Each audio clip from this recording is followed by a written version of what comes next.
Good morning, welcome to all. कैसे हैं आप सब? आई होप सब ठीक होगा, पढ़ रहे होंगे, बेहतर होगा। चलिएगा अपने टॉपिक पे आते हैं।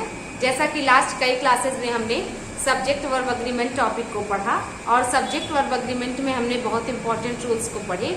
आज की क्लास में सब्जेक्ट वर्ब अग्रीमेंट टॉपिक को ही पढ़ना है, लेकिन कुछ और भी नए इंपॉर्टेंट रूल्स को जानना होगा, क्योंकि एग्जाम में बहुत अच्छे अच्छे पॉइंट्स आने स्टार्ट हो गए हैं और उन पॉइंट्स को जानना बहुत ही आवश्यक है। तो चलिएगा स्टार्ट करते हैं। तो पहला पॉइंट है आज का हम लोगों का, जैसा कि आप जानते हैं कि सिंगुलर और प्लूरल वर्ड नाउन के ही पार्ट हैं।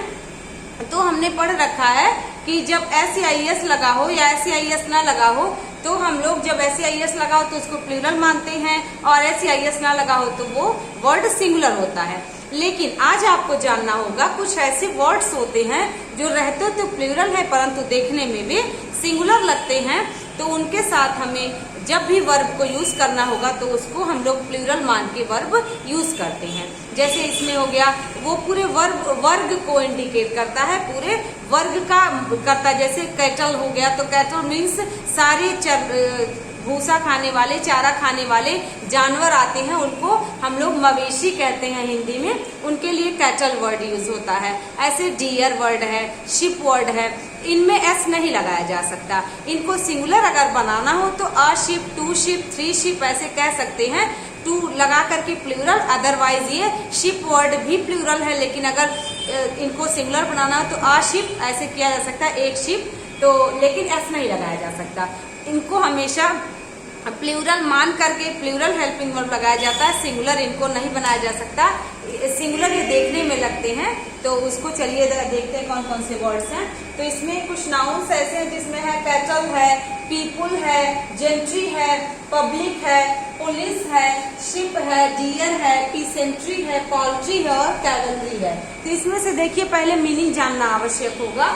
जैसे कैटल है तो कैटल मीन्स मवेशी होता है, पीपुल मीन्स होता है लोग, फिर आपका हो गया जेंट्री, जेंट्री मीन्स होता है सज्जन लोग। जैसे जेंटलमैन आपने सुना है, तो जेंटल से जेंट्री वर्ड बना है, जेंट्री मीन्स होता है सज्जन लोग। पब्लिक आप जानते हैं, पुलिस है, ये देखने में सिंगुलर लगता है परंतु होता प्लूरल है। और शिप है, डियर है, पीसेंट्री, पीसेंट्री मीन्स होता है किसान वर्ग, ठीक है, किसान वर्ग। और कैवलरी मीन्स होता है घुड़सवार सेना। इन्फेंट्री वर्ड भी इसमें आता है जिसका मतलब होता है पैदल सेना। तो ऐसे कुछ ग्रुप्स आप वर्ड्स हैं जिनको हम लोग देखने में सिंगुलर लगता है परंतु वो वास्तव में प्लूरल होता है, इसलिए उनके साथ हमेशा प्लूरल हेल्पिंग वर्ब का ही यूज किया जाता है। Let's see example, some examples are here. जैसे है the cattle are grazing in the field. अब यहाँ पे देखिएगा cattle are grazing in the field है, यहाँ कैटल इज नहीं किया जा सकता।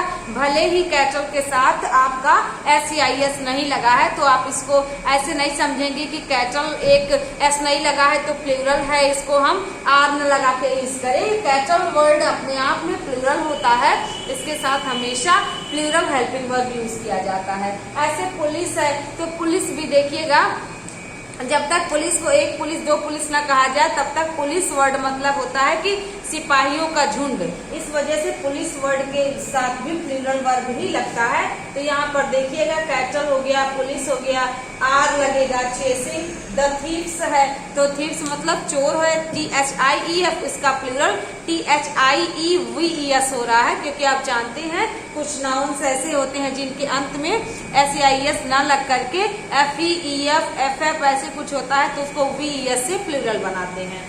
अगला है people of Uttar Pradesh are hard working. तो देखिए उत्तर प्रदेश के लोगों को कहा गया, तो पीपुल वर्ड अपने आप में प्लूरल होता है, इसलिए यहाँ पर हम लोग आर लगाए हैं, ठीक है। तो ये देखिएगा पीपुल है और ये आर है। ऐसे जेंट्री है, जेंट्री मीन्स मैंने आपको बताया सज्जन वर्ग। तो देखिएगा द जेंट्री वर इनवाइटेड, मतलब सज्जन वर्ग या सज्जन लोगों को इनवाइट किया गया था। अगला एग्जाम्पल है the poultry are sold here. तो द पोल्ट्री, पोल्ट्री मतलब होता है कि कुक्कुट पालन या मुर्गी पालन, बत्तख पालन, उसको पोल्ट्री कहते हैं।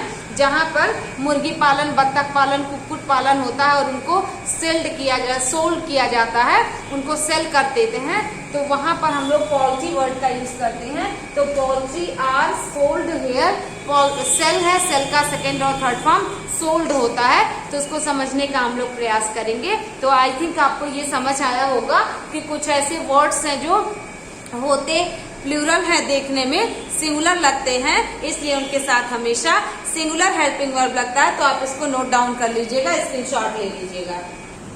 चलेगा, कुछ और इम्पोर्टेंट रूल्स है। अब आपको सीखना होगा, जैसे आपको बताया गया है कि नाइदर नॉर हो गया, आइदर और हो गया, नॉट ओनली बट ऑल्सो हो गया, और हो गया, वो हमेशा प्लूरल के सेंस में, सिंगुलर के सेंस में क्या होता है। तो आपको बताया गया था कि आइदर दो में से कोई एक, नाइदर दो में से कोई नहीं की बात करता है, और में से कोई दो में से एक की बात होती है। Not only but also means होता है कि यही नहीं बल्कि ये भी। तो ध्यान ये रखना है कि यदि किसी सेंटेंस में नाइदर नॉर से, आइदर और से, not only but also say और से दो सब्जेक्ट जुड़े हों, तो ये ध्यान रखना होगा कि जो हेल्पिंग वर्ब होता है वो ये नहीं मान के चलना है कि दो सब्जेक्ट आया है तो हमेशा प्लूरल रहेगा, बिल्कुल नहीं। रूल ये है कि जो बाद वाला सब्जेक्ट होता है, बाद वाले सब्जेक्ट के अनुसार ही हेल्पिंग वर्ब हमेशा डिसाइड किया जाता है और बाद वाले सब्जेक्ट के अनुसार हेल्पिंग वर्ब लगाया जाता है। ठीक है, तो हमारा रूल है यदि दो सब्जेक्ट आइदर और, neither nor, not only but also तथा और से जुड़े हों तो नॉर और, बट ऑल्सो और, हम क्या देखेंगे, और के साथ जो सब्जेक्ट आया होगा तो जो हेल्पिंग वर्ब होगा वो उसी सब्जेक्ट के अनुसार प्रयुक्त होगा। ऐसे भी समझ सकते हैं, या इसको कहा जा सकता है बाद वाले सब्जेक्ट के अनुसार हेल्पिंग वर्ब प्रयोग किया जाता है, पहले वाले सब्जेक्ट को हम लोगों को इग्नोर करना पड़ता है। एग्जाम्पल देखिएगा, क्या है, not only the teachers but also the student. अब आप देख पा रहे हैं नॉट ओनली द टीचर्स तो प्लूरल है, but also the student singular है। तो आप ये भी समझ सकते हैं कि नॉट ओनली बट ऑल्सो के साथ जब दो सब्जेक्ट जुड़ा है तो जो हेल्पिंग वर्ब है वो प्लूरल आएगा, लेकिन नहीं, समझना है कि जो हेल्पिंग वर्ब है वो बाद वाले सब्जेक्ट के अनुसार निर्धारित होता है। तो यहाँ पर देखिएगा, not only the teachers plural है, बट ऑल्सो द स्टूडेंट, तो द स्टूडेंट सिंगुलर है, इसलिए इसका प्रयोग हो रहा है। यहाँ पर हम लोग ये आज का प्रयोग नहीं कर सकते हैं। और वन अनदर क्यों लग रहा है, क्योंकि द टीचर्स और स्टूडेंट हम लोगों का ये प्लूरल है, लेकिन जो हेल्पिंग वर्ब है वो बाद वाले सब्जेक्ट के अनुसार लगेगा। ऐसे कुछ रूल्स अभी आपको बताए जाएंगे जब हेल्पिंग वर्ब हमेशा पहले वाले सब्जेक्ट के अनुसार लगेगा। लेकिन ये 4 वर्ड्स ऐसे हैं, आइदर और, नाइदर नॉट, और, नॉट ओनली बट ऑल्सो, जो बाद वाले सब्जेक्ट को फॉलो करते हैं। अभी रिसेंटली एग्जाम में क्वेश्चन आया हुआ था, जैसे है neither they nor he plays cricket, और ऐसे 4 क्वेश्चन पूछे थे, 4 सेंटेंसेस थे, और इसमें पूछा था which one is correct of the following sentences. तो आपको बताना था, आपको मिला था ऑप्शन में neither they nor he plays, neither they nor he play. तो आपको समझना है कि ही जो है वो सिंगुलर है और हमेशा जो वर्ब होगा बाद वाले सब्जेक्ट के अनुसार लगेगा। तो यहाँ पर देखिएगा नाइदर दे, तो दे प्लूरल है, नॉर के साथ ही सिंगुलर है और ही के अनुसार प्ले सेट हो रहा है। तो यहाँ पे हम लोग प्लेस को ही प्रिफर करेंगे, प्ले को प्रिफर नहीं करेंगे, क्योंकि यहाँ पर जो बाद वाला सब्जेक्ट है उसके अनुसार हम लोग हेल्पिंग वर्ब निर्धारित करते हैं।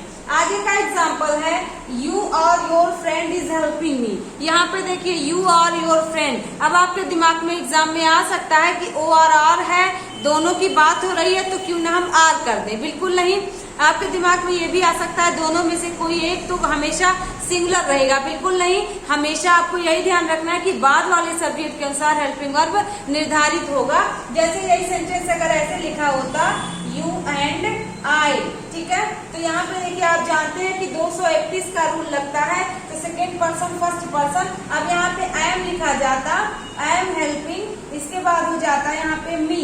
तो यहाँ पे आप देख पा रहे हैं कि जो आई है वो आई के साथ एम फॉलो हो रहा है, यू और आई मिलके प्लूरल नहीं बना रहे हैं। तो ये बेसिक सा रूल है, इसको ध्यान रखना होगा, बार बार एग्जाम में पूछा जाता है। नेक्स्ट एग्जाम्पल है either he or he was talking to them. यहाँ पे देखिए आइदर ही और, इसके बाद आइदर यू और ही वॉज, तो यू एंड ही मिलके प्लूरल हो रहा है, परंतु यहाँ पर क्या समझना है, यहाँ पर जो सब्जेक्ट रहेगा वो बाद वाला सब्जेक्ट हेल्पिंग वर्ब को डिसाइड करेगा। अब हम लोगों को प्रोनाउन से रिलेटेड कुछ रूल देखना है जो सब्जेक्ट वर्ब एग्रीमेंट में ही आता है। जैसे कि आपको बताया गया है कि यदि एक सेंटेंस में पर्सनल प्रोनाउन 3 प्रकार का होता है, फर्स्ट पर्सन, सेकेंड पर्सन और थर्ड पर्सन। तो फर्स्ट पर्सन, सेकेंड पर्सन और थर्ड पर्सन को जब एक सेंटेंस में तीनों लिखना हो तो 231 का यानी कि 231 का रूल फॉलो किया जाता है। तो अब हेल्पिंग वर्ब कौन सा लगेगा? आपने देखा है कि 231 का रूल फॉलो करते हैं। 231 का मीन्स होता है 2 मीन्स होता है सेकेंड पर्सन, 3 मीन्स होता है थर्ड पर्सन, 1 मीन्स होता है फर्स्ट पर्सन। तो जब हम इसको चेंज करेंगे तो ये हमारा थर्ड पर्सन आएगा, फर्स्ट पर्सन आ सकता है, सेकेंड पर्सन के साथ फर्स्ट पर्सन आ सकता है या सेकेंड पर्सन के साथ थर्ड पर्सन आ सकता है। यानी कि हमेशा 2-3 का रूल चलेगा, 2-3-1 या 3-1 का रूल चलेगा, 2-1 का रूल चलेगा, 2-3 का रूल चलेगा। लेकिन अब हेल्पिंग वर्ब जो होगा वो हमेशा प्लूरल रहेगा, इसको ध्यान रखना है। मीन्स अगर लिखा हो यू, ही एंड आई, तो आई के साथ तो आप एम यूज करते हैं ना, लेकिन यहाँ पर आपको ध्यान रखना है कि जो हमारा वर्ब रहेगा वो प्लूरल रहेगा। ऐसे नहीं ध्यान रखना है हमेशा कि आई के साथ एम लगता है तो क्यों ना एम लगा दिया जाए, बिल्कुल नहीं। You, he and I R हो जाएगा, ठीक है। टॉकिंग टुगेदर, ठीक है। ध्यान यही रखना है हम सभी को कि हमेशा जो हेल्पिंग वर्ब है वो प्लूरल रहेगा, कोई दो रहे। जैसे कह दिया जाए यू एंड ही, तो यहाँ पे देखिए ही के साथ आर लग सकता है क्योंकि यहाँ पे प्लूरल है। तो आपको लास्ट वाले ऐसे सेंस में लास्ट वाले सब्जेक्ट के अनुसार वर्ब नहीं डिसाइड करना है, वर्ब हमेशा प्लूरल रहेगा। भले देखने में ऐसा लगे कि आई के साथ तो आर नहीं यूज होता है, ही के साथ तो आर नहीं यूज होता है। जब हम प्रोनाउन को 2-3-1 के रूल से फॉलो करते हैं तो हम सभी ऐसा कर सकते हैं, ठीक है। तो यहाँ पर देखिए यू एंड ही आर, यहाँ पे you, he and I R, तो यहाँ पे ये करेक्ट है। और देख सकते थे example you and I have, ठीक है। तो यहाँ पे यू एंड आई के साथ देखिए हैव लगता है तो यहाँ पे प्लूरल लग रहा है। तो ऐसे कुछ बेसिक से पॉइंट्स है जो भी इंपॉर्टेंट होंगे तो उसको नोट डाउन कर लीजिएगा कि हमेशा 231 का रूल हो तो हेल्पिंग वर्ब प्लूरल लगता है। और एक पॉइंट और आपको ध्यान रखना होगा कि यदि सेंटेंस में फर्स्ट पर्सन है तो हमेशा आवर लगेगा पॉजेसिव केस, यदि फर्स्ट पर्सन नहीं है सेकेंड पर्सन है तो योर लगेगा। लेकिन योर कब लगेगा? हम यहाँ पे 231 का रूल फॉलो करते हैं। तो यहाँ पे जब फर्स्ट पर्सन दिया हो तो फर्स्ट पर्सन को हम लोग फर्स्ट पर्सन का पॉजेसिव केस आवर करेंगे, भले सेकेंड पर्सन दिया हो।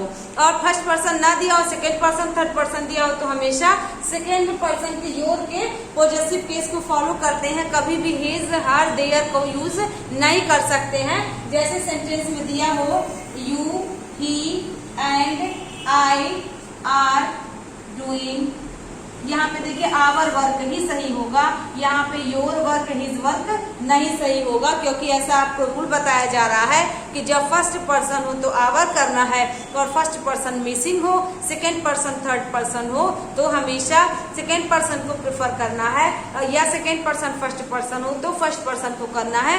किसी भी हाल में अगर फर्स्ट पर्सन हो तो उसको हम इग्नोर नहीं कर सकते हैं, ऐसा एग्जाम में कई बार आया है, ठीक है। और अगला रूल है कि ईच हो, एवरी हो, आइदर हो, नाइदर हो तो हमेशा हिज किया जाता है। उसको भी हम लोग कोई भी सब्जेक्ट आया हो वो हमेशा सिंगुलर को ही फॉलो करेगा, हिज को ही फॉलो करेगा।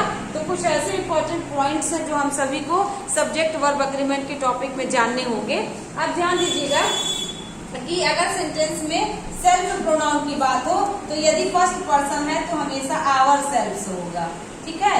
और यदि सेकेंड पर्सन है तो योर सेल्फ होगा, ठीक, योर सेल्फ होगा, ठीक है। SELFs, यहाँ पे अगर फर्स्ट पर्सन है तो आवर सेल्फ्स होगा, सेल्फ प्रोनाउन की बात करें। और यदि सेकेंड पर्सन है तो योर सेल्फ्स होगा। कभी भी हिमसेल्फ, इटसेल्फ, देमसेल्फ्स नहीं किया जा सकता। फर्स्ट पर्सन हो तो इसको नेग्लेक्ट नहीं कर सकते, फर्स्ट पर्सन ना हो तो हमेशा सेकेंड पर्सन को प्रेफरेंस दिया जाता है। किसी भी हाल में थर्ड पर्सन को हम लोग ध्यान नहीं देते, तो इसको बहुत अच्छे से नोट डाउन कर लीजिएगा। कुछ और रूल्स हैं, जैसे अभी तक हमने सीखा, क्या सीखा हम सभी ने देखा कि आइदर, आर, नाइदर, नॉर, और हो, इन सभी के साथ दो सब्जेक्ट अगर जुड़े हों तो बाद वाले सब्जेक्ट के अनुसार हेल्पिंग वर्ब लगता है। अब हम लोगों का रूल होगा कि यदि आइदर, और, नाइदर, नॉर से ये सब जुड़े हों तो क्या हो जाएगा, बाद वाले सब्जेक्ट के अनुसार हेल्पिंग वर्ब। अब रूल है कि यदि दो सब्जेक्ट एज वेल एज से, टुगेदर विथ से, एंड से, इन विथ से, इन एडिशन टू से ऐसे जुड़े हो, ऐसे वर्ड्स से, तो इन सभी के साथ हम लोग वर्ब पहले वाले सब्जेक्ट के अनुसार फॉलो करते हैं। अब तक हम लोग पढ़ रहे थे कि बाद वाले सब्जेक्ट के अनुसार फॉलो होता है। अब पढ़ना होगा कि जो सब्जेक्ट होगा पहले वाला उसके अनुसार हेल्पिंग वर्ब लगेगा। तो कौन कौन सा है, एज वेल एज है, टुगेदर विथ है, इन एडिशन टू है, ये सारे वर्ड्स हो तो पहले वाले सब्जेक्ट के अनुसार हेल्पिंग लगेगा। इसको ध्यान रखना है, फर्स्ट सब्जेक्ट। ओके, यहाँ पे लिखा भी है यदि सेंटेंस में दो subject as well as, together with, in addition to तथा विथ के साथ जुड़े हो तो हेल्पिंग वर्ब हमेशा पहले वाले सब्जेक्ट के अनुसार लगता है। You can see. Okay, let's see example. The commander together with 500 soldiers was killed. यहाँ पे देख पा रहे होंगे आप, यहाँ पे लिखा है कि द कमांडर, तो ये कमांडर क्या है, कमांडर जो है ये सिंगुलर है, टुगेदर विथ के साथ देखिए 500 सोल्जर्स ये प्लूरल है। तो जब नियम हमारा ये कह रहा है कि पहले वाले सब्जेक्ट के अनुसार हेल्पिंग वर्ब लगेगा तो हम लोग पहले वाले सब्जेक्ट के अनुसार ही हेल्पिंग वर्ब लगाएंगे। इसको हम अपने हिसाब से नहीं चेंज कर सकते कि कमांडर और 500 सोल्जर्स मिला के प्लूरल हो गया या बाद वाला सब्जेक्ट प्लूरल है तो क्यों ना वर्क कर दिया जाए। हमारा नियम है कि यदि कुछ वर्ड या दो subject as well as, in addition to, with और किससे जुड़े हो, विथ से, इन एडिशन टू से, टुगेदर विथ से जुड़े हो तो पहले वाले सब्जेक्ट के अनुसार हेल्पिंग वर्ब लगेगा। इसलिए यहाँ पर देखिए वॉज हमारा करेक्ट है। अगला एग्जांपल है he as well as his friends. तो as well as his friends के साथ यहाँ पे तो हैव लगा है, देखने में भी सही लग रहा है लेकिन ये इनकरेक्ट सेंटेंस है। हमारा रूल है कि बाद वाले सब्जेक्ट को इग्नोर करके पहले वाले सब्जेक्ट के अनुसार हेल्पिंग वर्ब लगेगा। तो ही हमारा सिंगुलर है और हिज फ्रेंड्स प्लूरल है, परंतु जो वर्ब है वो पहले वाले सब्जेक्ट के अनुसार लगेगा, इसलिए इसको हम लोग एज ही सही मानेंगे। अगला एग्जांपल है Ritu comma controlled by his parents comma have done excellent. कह रहा रितु अपने माता पिता के द्वारा नियंत्रित की गई थी और दोनों ने मिला करके क्या किया, सब कुछ सही किया। तो यहाँ पे देखिए क्या है, यहाँ पर कंट्रोल्ड बाय विथ या controlled with his parents have done, तो यहाँ पे रितु है, रितु सिंगुलर सब्जेक्ट है तो यहाँ पे हम सभी को हैव गलत है, हम लोगों को हैज प्रयुक्त करना है।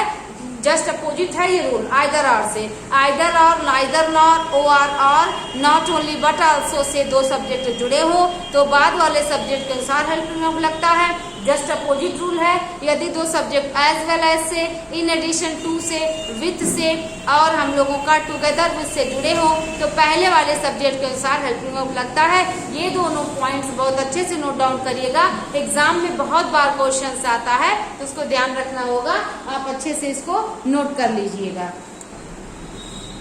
अब देखना है हम लोगों का, जैसे जानते हैं हम सभी की little, a little, the little, इनका प्रयोग, मच का प्रयोग हमेशा अनकाउंटेबल नाउन की तरह किया जाता है। तो जब कभी भी अनकाउंटेबल नाउन की बात की जाए तो little, a little, the little और मच का प्रयोग करते हैं। सेम पैटर्न पे यदि काउंटेबल नाउन की बात की जाए तो मेनी का प्रयोग, फ्यू का प्रयोग, अ फ्यू का प्रयोग और द फ्यू का प्रयोग करते हैं। तो कहने का मतलब ये है कि यहाँ पे few, a few, the few या मेनी लगा हो तो वर्ब सिंगुलर ना लग करके वर्ब प्लूरल हो जाता है, नाउन प्लूरल हो जाता है। जैसे few boys, few students, a few boys, a few students ऐसे हो जाएगा, मेनी स्टूडेंट्स हो जाएगा। लेकिन जब वहीं पर अनकाउंटेबल नाउन की बात करेंगे तो लिटिल का प्रयोग यानी कि जिसको हम गिन नहीं सकते हैं, अ लिटिल का प्रयोग, द लिटिल का प्रयोग या मच का प्रयोग करते हैं तो जो वर्ब होता है वो हमेशा सिंगुलर रहता है, ध्यान रखिएगा। कभी भी अ लिटिल, द लिटिल के साथ वर्ब प्लूरल नहीं हो सकता, ठीक है। A little, the little, little, much का प्रयोग हमेशा अनकाउंटेबल के रूप में होता है, नाउन के रूप में, और सेंटेंस के सब्जेक्ट के रूप में अगर ये आए तो भी इनके साथ हमेशा सिंगुलर हेल्पिंग वर्ब फॉलो होगा, ना कि प्लूरल हेल्पिंग वर्ब। तो हम लोगों का देखिए एग्जांपल है little is known about this man, little is known. अब जो मतलब ना के बराबर वो आदमी जान पाया तो लिटिल मीन्स ना के बराबर नेगेटिव सेंस में यूज होता है, लेकिन ये प्लूरल ना लेकर के सिंगुलर हेल्पिंग वर्ब फॉलो करता है क्योंकि अनकाउंटेबल नाउन है। ऐसे ही much has done much has been done मतलब ज्यादा नहीं किया जा सका, या मच हैज बीन डन बहुत ज्यादा कर दिया गया, लेकिन वो ज्यादा क्या अनकाउंटेबल है। ऐसे एक फ्रेज हम लोग एक प्रोवर्ब पढ़ते हैं, अ लिटिल नॉलेज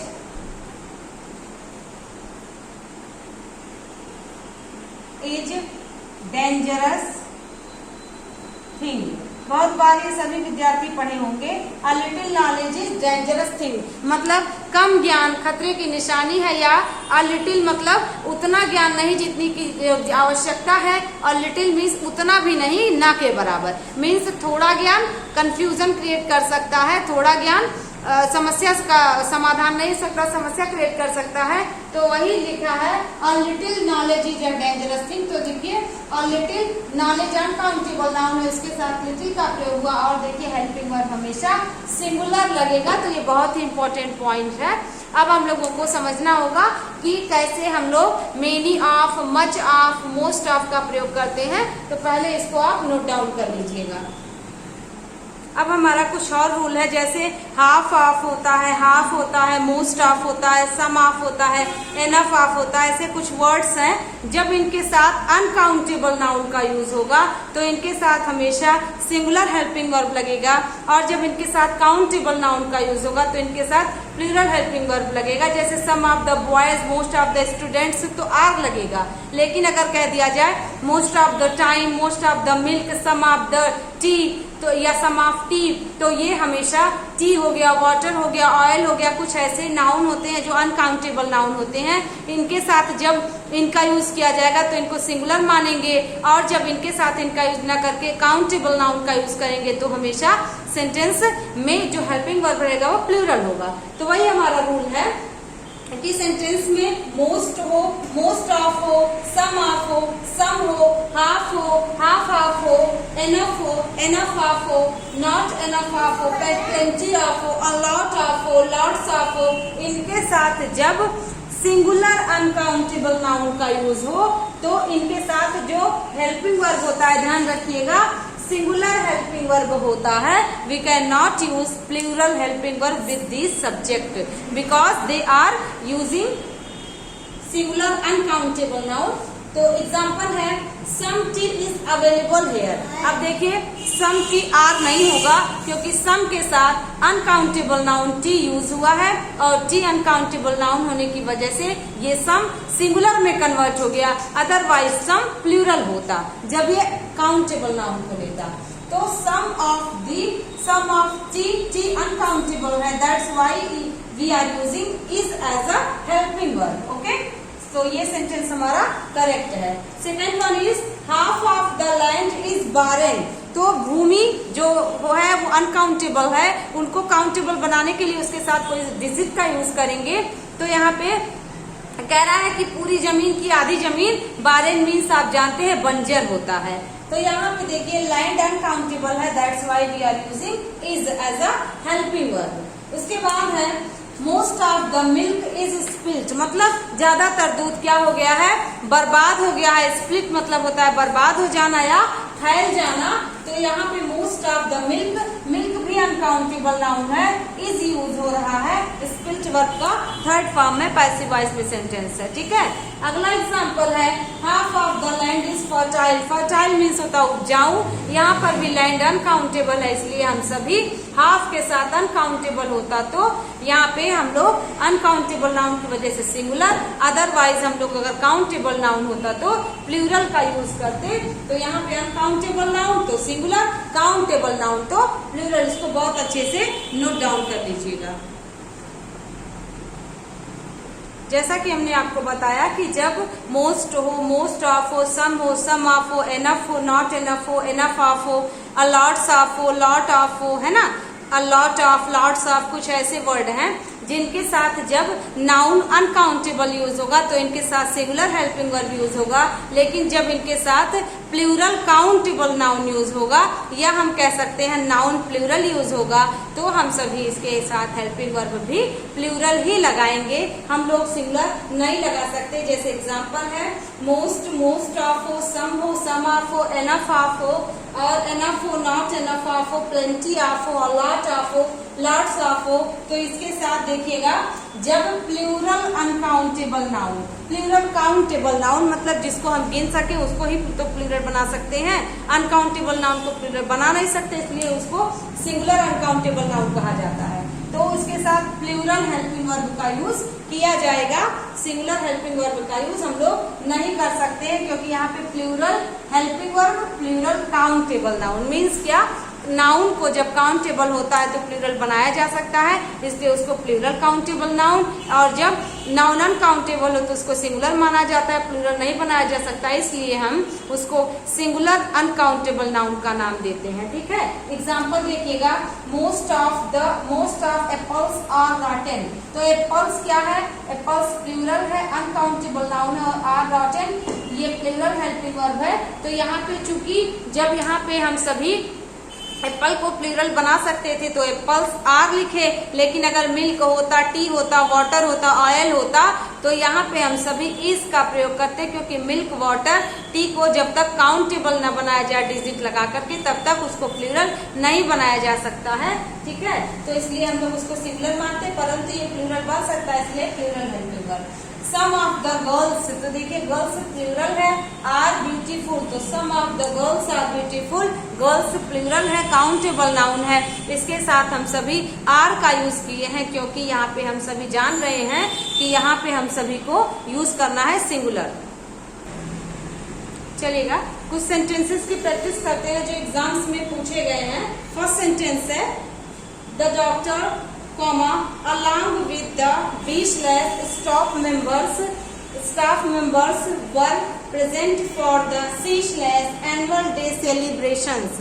तो यहाँ पे आप देख पा रहे होंगे, आप स्टार्टिंग से चलिएगा, the doctor along with the staff members were present for the annual day celebrations D no error E. तो यहाँ पे आप देखिएगा, आपको एरर मिल गया होगा। इस सेंटेंस में क्या एरर है, ये एग्जाम में पूछा हुआ सेंटेंस है। आपको बताया गया है एक रूल कि यदि दो सब्जेक्ट एंड से, विथ से, along with से, in addition to से, together with से जुड़े हो तो जो हेल्पिंग वर्ब होता है वो हमेशा पहले वाले सब्जेक्ट के अनुसार होता है। तो इस सेंटेंस में द डॉक्टर सिंगुलर है, along with के साथ द स्टाफ मेंबर्स दिया है, तो हम सभी को पहले सब्जेक्ट के अनुसार हेल्पिंग वर्ब लगाना होगा, इसलिए यहाँ पे वर्ब के स्थान पर वॉज का प्रयोग होगा, जैसा कि हमने आपको बता रखा है। With, in addition to, together with, along with, as well as, कुछ ऐसे वर्ड्स हैं जिनके साथ जब दो सब्जेक्ट ऐड हो तो फर्स्ट सब्जेक्ट के अनुसार हेल्पिंग वर्ब लगेगा। तो आई थिंक पहला आपको फर्स्ट सेंटेंस कंफर्म हुआ होगा, ये एग्जाम में पूछा हुआ सेंटेंस है, तो आपको भी बहुत अच्छे से ध्यान रखना होगा कि कैसे सेंटेंसेस आते हैं। नेक्स्ट सेंटेंस है, the number of people applying were so large that the college had to stop issuing application forms D/no error E। ये टीजीटी के एग्जाम में आया हुआ क्वेश्चन है, अभी जो कल परसों में एग्जाम हुआ है रिसेंटली, उसमें आया हुआ क्वेश्चन है। आप देखिएगा, the number of people applying were so large that the college had to stop और देखिएगा इशूइंग एप्लीकेशन फॉर्म्स, इसी पैटर्न पे एग्जाम में क्वेश्चन आया हुआ था। यहाँ पे देखिए अप्लाइंग वर्ब और सेम अप्लाइंग वर्ब वहां भी लिखा हुआ था। तो यहाँ पे समझना होगा, आपको एक रूल बताया गया था कि आपको बताया गया था मेनी हो, मेनी ऑफ हो, अ ग्रेट डील ऑफ हो, अ गुड डील ऑफ हो, अ लार्ज ऑफ हो, और द नंबर ऑफ हो, अ नंबर ऑफ हो। तो उसमें से बताया गया था बाकी सबके साथ हम प्लूरल वर्ब का यूज करेंगे, प्लूरल नाउन का यूज करेंगे, लेकिन जब द नंबर ऑफ एक वर्ड होता है, जब द नंबर ऑफ हो तो द नंबर ऑफ के साथ हमेशा जो सब्जेक्ट होगा वो तो प्लूरल होगा, लेकिन जो हेल्पिंग वर्ब होगा वो हमेशा सिंगुलर होगा। वहां को हम लोग सब्जेक्ट के अनुसार हेल्पिंग वर्ब प्लूरल नहीं कर सकते हैं। तो यहाँ पे देखिए द नंबर ऑफ को आपको बताया गया था कि द नंबर ऑफ वर्ड लिखा हो, ठीक है, इसके बाद प्लूरल नाउन का यूज होगा, लेकिन जो हेल्पिंग वर्ब होगा वो सिंगुलर होगा यूज। आपको यही रूल ध्यान रखना है। और यहाँ पर देखिएगा प्लूरल नाउन, तो पीपुल प्लूरल नाउन है, लेकिन पीपुल के साथ यहाँ पे वॉज यूज करना है, क्योंकि आपको हमने बताया था कि डेफिनिट आर्टिकल और इनडेफिनिट आर्टिकल में ए और एन होता है, वो इनडेफिनिट आर्टिकल होता है, द डेफिनिट आर्टिकल होता है। तो किसी को जब डेफिनिट कर दिया जाए, निश्चित कर दिया जाए, तो द करता है, और ए और एन इनडेफिनिट करता है, इसलिए ए लगा हो तो a number of, a great deal of, a good deal of, plenty of, many of, कुछ भी वर्ड हो, large of, a lot of, lots of, तो ये प्लूरल को दर्शाता है। लेकिन जब द नंबर ऑफ वर्ड हो तो वो हमेशा सिंगुलर को दर्शाता है। कुछ और सेंटेंसेस हैं, जैसे सेंटेंस दिया हुआ है, not only he but also his son A/ was blamed for the act B/ and rightly so C/no error। आपने समझा है, either or, neither nor, not only but also, ओ और से दो सब्जेक्ट जुड़े हो तो जो हेल्पिंग वर्ब होता है वो हमेशा बाद वाले सब्जेक्ट के अनुसार लगता है, जैसा कि हमने एज वेल एज वाले टॉपिक में सीखा, अलॉन्ग विथ वाले टॉपिक में सीखा। तो यहाँ पे हम सभी देखेंगे कि जो हेल्पिंग वर्ब होगा वो बाद वाले सब्जेक्ट के अनुसार लगेगा।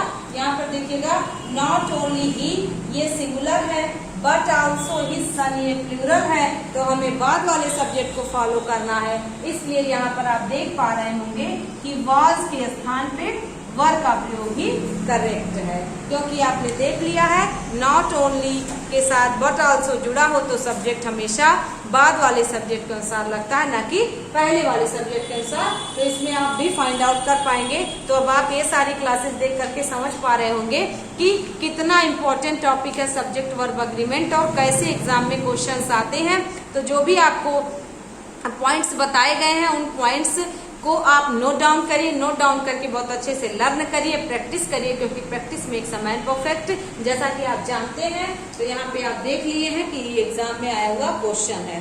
अगला है the father as well as the son were. यहाँ पे देखिएगा, the father as well as A/ the sons were B/ involve in the murder C/no error D। तो यहाँ देखिएगा फिर वही रूल अप्लाई हो गया, the father as well as the sons, तो एज वेल एज से दो सब्जेक्ट जुड़े हो तो हेल्पिंग वर्ब पहले वाले सब्जेक्ट के अनुसार लगता है, इसलिए यहाँ पे सन्स वर न लग करके सन्स वाज हो जाएगा। जैसे नॉट ओनली बट आल्सो में है वैसे उसका जस्ट अपोजिट एज वेल में है, एज वेल एज हो, अलॉन्ग विथ हो, टुगेदर विथ हो, इन एडिशन टू हो, तो इनके साथ दो सब्जेक्ट जुड़े हों तो हेल्पिंग वर्ब हमेशा पहले वाले सब्जेक्ट के अनुसार लगता है। वही not only but also, either और, नाइदर नॉर, ओ और से दो सब्जेक्ट जुड़े हों तो हेल्पिंग वर्ब हमेशा बाद वाले सब्जेक्ट के अनुसार आता है। इस बात को समझिएगा और इसको नोट डाउन करिएगा। आइए कुछ और रूल्स को देखते हैं, कुछ और एग्जाम्पल्स को देखते हैं। ये भी एग्जाम में आया हुआ सेंटेंस है। तो जो भी आपको पढ़ाया गया सब्जेक्ट वर्ब एग्रीमेंट का टॉपिक, उन टॉपिक्स में से कैसे क्वेश्चंस पूछे गए हैं उस पर प्रैक्टिस करना बहुत ही आवश्यक है, अदरवाइज कॉन्फिडेंस नहीं आएगा और ये लगेगा कि मुझे नहीं आता या मुझे एग्जाम में गलती हो सकती है। तो देखिएगा, चूज द करेक्ट सेंटेंस। अब इसमें से देखिएगा आपको बताना है कि कौन सा करेक्ट सेंटेंस है चारों सेंटेंसेस में से। फर्स्ट ऑप्शन है 200 rupees is not a big sum, मतलब 200 रुपए एक बहुत बड़ा अमाउंट, बहुत बड़ा सम नहीं है। तो क्या ये सही है? दूसरा सेंटेंस है 200 rupee are not a big सम।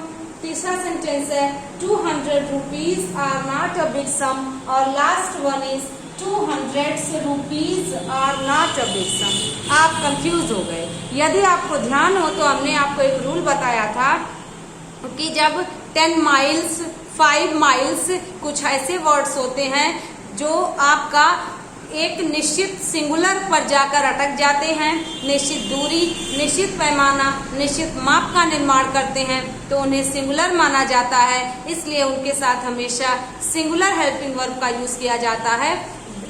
दो एग्जाम्पल्स भी आपको बताए गए थे, 10 माइल्स इज, 5 माइल्स इज। तो जैसा कि आपने देखा था कि इज लग रहा था, तो वैसे यहाँ भी आपको देखना होगा कि 200 रुपीज यहाँ पे क्या है, ये सिंगुलर बता दे रहा है। 200 रुपीज एक सिंगुलर अमाउंट को बता रहा है, इसलिए यहाँ पे हम सभी करेक्ट इसी को करेंगे। और देखिए 200 रूपी है, आर है, तो ये भी गलत हो गया। 200 रुपीज आर, ये भी गलत हो गया। यहाँ पे देखिए आ बिग सम बता रहा है ना कि हम जाके सिंगुलर हो जा रहे हैं, तो अ बिग सम जैसे आप देखते थे 10 miles is not a long way, a long way, तो अ सिंगुलर है, तो वैसे यहाँ पे अ बिग सम, तो यहाँ पे जो अ बिग सम है वो बता रहा है कि सिंगुलर में यूज हो रहा है, इसलिए हम इज का प्रयोग सिंगुलर के अर्थ में करेंगे, ना कि प्लूरल के अर्थ में। वैसे 200 रुपीज आर, तो यहाँ पे बहुत से विद्यार्थी को लग सकता है कि यहाँ पे चौथा सही है, सबका सब प्लूरल है, लेकिन गलत है। कोई निश्चित दूरी, निश्चित पैमाना, निश्चित आंकड़ा अगर बताए, निश्चित डेटा बताए, तो उसको हम सिंगुलर मानते हैं, ना कि प्लूरल मानते हैं। अगला एग्जाम्पल सेंटेंस है टिक द करेक्ट सेंटेंस, ये भी एग्जाम में आया हुआ सेंटेंस है। फर्स्ट सेंटेंस है नॉट गर्ल्स वर इंजर्ड, यहाँ पे ही गलत हो गया।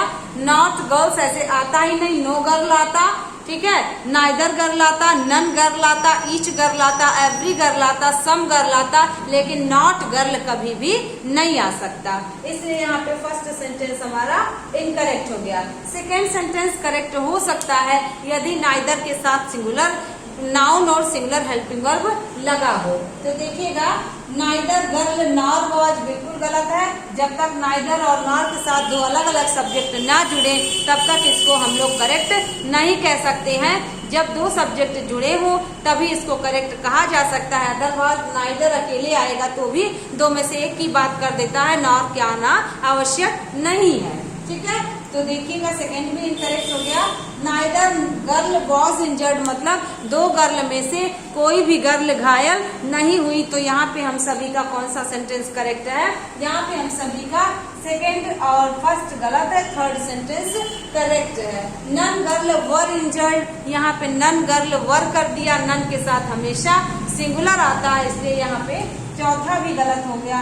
तो बस आपको नोट डाउन करके सारे पॉइंट्स को मगअप कर लेना है और आपके सारे सेंटेंसेस करेक्ट हो जाएंगे, इसको आपको ध्यान रखना पड़ेगा। अब सारे रूल्स को रिवीजन करते हुए कुछ और सेंटेंसेस देखना होगा। सबसे पहले आप ध्यान दीजिएगा कि कहाँ सिंगुलर कहाँ प्लूरल, यही पॉइंट बहुत महत्वपूर्ण है, क्योंकि सब्जेक्ट के अनुसार ही वर्ब लग रहा है, इसीलिए सब्जेक्ट वर्ब अग्रीमेंट नाम ही पड़ा है इस टॉपिक का। तो सेंटेंस देखिएगा, चूज द इनकरेक्ट सेंटेंस, ध्यान रखना है सेंटेंस इनकरेक्ट कह रहा है, ठीक है। इनकरेक्ट मीन्स जो सेंटेंस इसमें इनकरेक्ट है, इसके पहले आपको करेक्ट ढूंढना था, अब इनकरेक्ट ढूंढना है।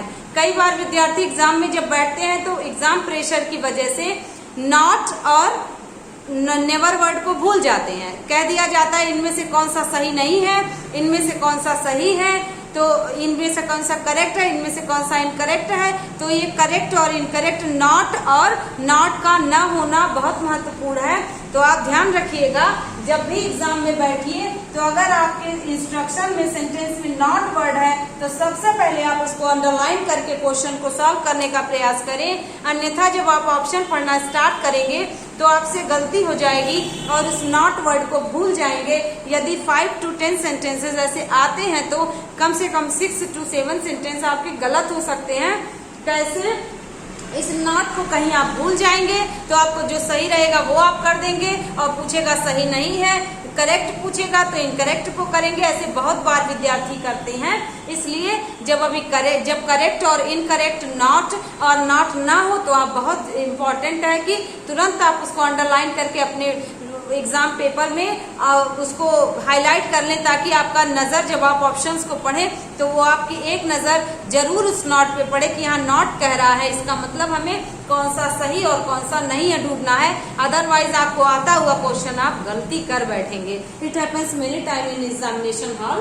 तो देखिएगा ABCD 4 ऑप्शंस दिए हैं और आपसे पूछ रहा है कि कौन सा इनकरेक्ट है, यानी कि कौन सा which option is not correct. Okay, तो यहाँ पे देखिएगा his T shirts are loose, यहाँ हिज टी शर्ट्स, तो हिज सिंगुलर है बट टी शर्ट्स प्लूरल है, उसके साथ आर लगा है, तो यहाँ पे कौन सा है? यहाँ पे ये सही है, लेकिन अगर एग्जाम में बैठे होते आप और आपको लगता कि इसमें पूछ रहा है कौन सा गलत नहीं है कौन सा सही है, तो आप उसको पहला ऑप्शन में OMR में ए ही फिल कर देते। बट ऐसा आप सोचते कि मुझे तो मिल गया आंसर, आप आगे बढ़ जाएं, लेकिन ऐसा नहीं है। आपको चारों ऑप्शंस पढ़ना बहुत आवश्यक होता है।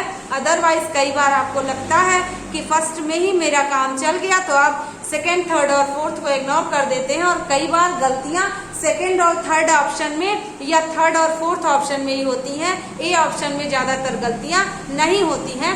मैं ये नहीं कह रही हूँ कि ये ऑप्शन उत्तर नहीं होता है, लेकिन ज्यादातर क्वेश्चंस में अगर क्वेश्चन पेपर है तो वो 4 पार्ट में बंटता है। अगर 150 क्वेश्चन है तो वो 4 पार्ट में बटेगा। अगर 120 क्वेश्चन है तो 4 पार्ट में बटेगा। 100 क्वेश्चन है वो 4 पार्ट में बटेगा।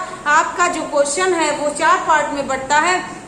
अगर 30 क्वेश्चन है तो 30 क्वेश्चन ए, 30 क्वेश्चन बी, 30 क्वेश्चन सी, 30 क्वेश्चन डी। हाँ, यहाँ पे 28 और 32 हो सकता है, लेकिन ऐसा नहीं है कि ए ऑप्शन 10 है क्वेश्चन हो, ऐसा नहीं हो सकता।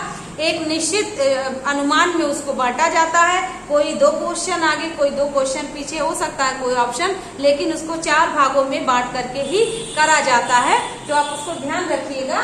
ऐसा नहीं है कि ये ऑप्शन आंसर नहीं होता है ये आंसर ऑप्शन, क्योंकि जो ऑप्शन आपको क्वेश्चन बुकलेट मिलेगा उसको 4 पार्ट में बांट करके ए ऑप्शन भी एक निश्चित चौथा पार्ट रखते हैं। लेकिन जरूरी नहीं है कि वो आपका जो आप पहला ऑप्शन करें वो सही हो जाए, इसलिए आपको बहुत ध्यान रखना पड़ेगा। माई बुक्स आर, तो माई बुक्स आर यहाँ पे देखिए आर ये सही है।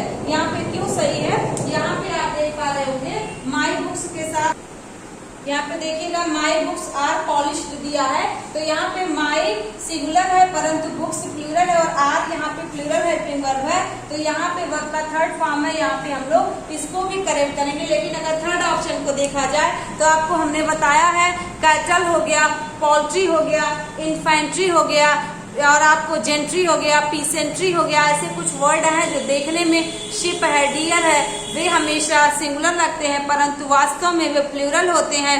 वे किसी ग्रुप को डिनोट करते हैं, इसलिए उनके साथ हमेशा प्लूरल हेल्पिंग वर्ब का यूज किया जाता है। तो यहाँ पे आप देख पा रहे होंगे द कैटल के साथ इज न होकर के आर होना चाहिए, तो यही सेंटेंस हमारा इनकरेक्ट था। और आपसे क्वेश्चन में पूछा है विच वन इज इनकरेक्ट, तो यहाँ पर आपका ऑप्शन सी हमारा आंसर हो जाएगा। कह रहा है कौन सा इनकरेक्ट है, तो इज नहीं यूज होगा, इज के स्थान पे आर का यूज करेंगे, क्योंकि कैटल वर्ड प्लूरल होता है, देखने में सिंगुलर लगता है। और देखिएगा एक पॉइंट और समझना है, हर हेयर इज थिक, ये सही है। अब आपको लग रहा होगा कि स्कल्प में इतने सारे बाल होते हैं, कैसे सिंगुलर है, समझिएगा। बाल को अनकाउंटेबल नाउन माना जाता है, इसलिए जब बाल अनकाउंटेबल नाउन हो तो वो सिंगुलर होता है। लेकिन इसको जब हम प्लूरल बनाते हैं तो इसके साथ हम लोग किसी डिजिट का यूज करते हैं, तो ही इसके साथ हम आर कर सकते हैं। जैसे कि यहाँ पे देखिएगा हर हेयर इज थिक सही है, लेकिन कह दिया जाए हर 2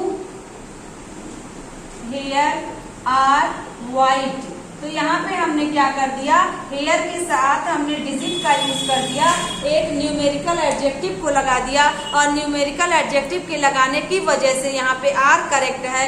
जब न्यूमेरिकल एडजेक्टिव ना लगता, ऐसे ही अनकाउंटेबल के रूप में यूज करते तो वो सिंगुलर होता, ना कि प्लूरल होता। तो ऐसे सेंसेस में जब हम सभी कोई न्यूमेरिकल एडजेक्टिव किसी डिजिट का यूज कर दे तो वो प्लूरल हो जाता है। अदरवाइज सेंटेंस में हेयर वर्ड अनकाउंटेबल नाउन की तरह उसको सिंगुलर माना जाता है, प्लूरल नहीं माना जाता है। तो यहाँ पे आप देख पा रहे होंगे हर हेयर इज थिक यहाँ पे करेक्ट है। हर 2 हेयर कहता, 2 व्हाइट हेयर कहता, 2 ब्लैक हेयर कहता, तो यहाँ पे हम सभी आर का यूज करते हैं, जैसा कि आर व्हाइट यहाँ पे लिखा गया है। अगला एक क्वेश्चन है द सेंटेंस, देखिएगा अगला सेंटेंस है द करेक्ट सेंटेंस इज। अब यहाँ पे आपको बताया गया है कि टुगेदर विद हो, इन एडिशन टू हो, एज लॉन्ग एज हो, एज वेल एज हो, ऐसे कुछ वर्ड्स हैं जो हमेशा प्लूरल को फॉलो करते हैं, सिंगुलर को फॉलो करते हैं। तो आपको बताया गया है कि इसके साथ आए हुए 2 सब्जेक्ट रहेंगे, तो पहले वाले सब्जेक्ट के अनुसार हमेशा हेल्पिंग वर्ब का यूज किया जाएगा। तो यहाँ पे the bag together with the books are lost, यहाँ पे करेक्ट पूछ रहा है। तो यहाँ पे देखिए बुक्स बाद वाला सब्जेक्ट है, इसके साथ आर लगा है, तो ये इनकरेक्ट है, क्योंकि आपको बताया गया है कि पहले वाले सब्जेक्ट के अनुसार हेल्पिंग वर्ब लगेगा। ठीक है। है। अगला एग्जाम्पल, अगला ऑप्शन है the bags together with the book. तो यहाँ पे बैग से प्लूरल है, तो पहले वाला सब्जेक्ट के अनुसार हेल्पिंग वर्ब नहीं आया है, यहाँ पे भी इनकरेक्ट है। ऐसे क्वेश्चन में नजरों का भ्रम हो जाता है, जिसको इल्यूजन कहते हैं, और अनजाने में गलती हो सकती है, तो उसको समझिएगा। इसलिए यहाँ पे बैग से प्लूरल है, इसलिए यहाँ पे आर का प्रयोग नहीं किया गया है। यहाँ पे सी ऑप्शन देख लेते हैं।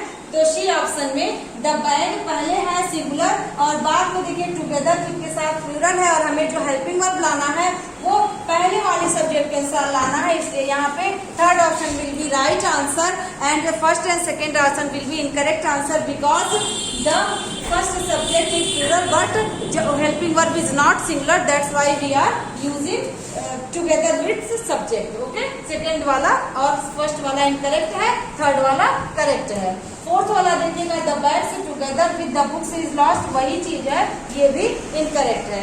तो आई होप आपको ये क्लास समझ में आई होगी, बहुत अच्छे से आपने प्रैक्टिस किया होगा और बहुत अच्छे से नोट्स बना करके पढ़िएगा। तो आज के लिए बस इतना ही, आज की क्लास यही कंप्लीट होती है। तो सब्जेक्ट वर्ब एग्रीमेंट की जितनी भी क्लासेस आपको प्रोवाइड की गई हैं, सारी क्लासेस को आप अच्छे से सीक्वेंस वाइज क्रोनोलॉजिकली नोट करिएगा, अच्छे से क्वेश्चंस को अटेम्प्ट करिएगा, और प्रीवियस ईयर के क्वेश्चंस को करने से आपको कॉन्फिडेंस आएगा, तो आप जरूर इसको सॉल्व करिएगा। तो आज के लिए बस इतना ही, थैंक यू, मिलते हैं नेक्स्ट क्लास में।